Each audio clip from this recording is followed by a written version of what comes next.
The way that God does business is not the same way that the world does business.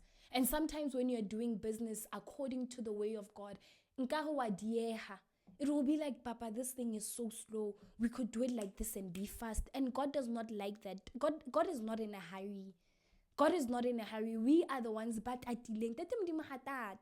Hatata because he has orchestrated everything. He knows that, okay, ka June tlo etsahalang, ka July tlo etsahalang, ka August. So if you want to bypass the next 6 months, o tloe from June, o fihle December. You wanna bypass everything and get to December. It's impossible.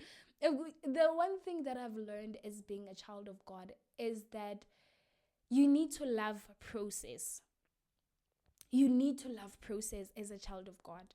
You cannot be a child of God and hate process, because you're always going to go through a process. You're always going to go through a process of God giving you a seed.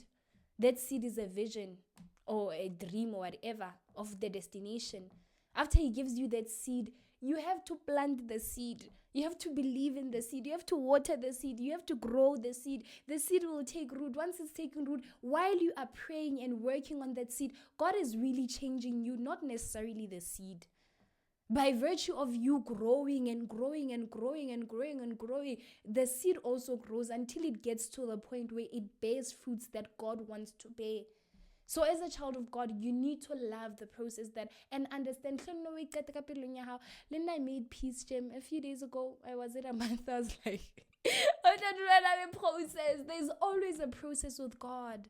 There's always a process. You can't just, there's always a process with God.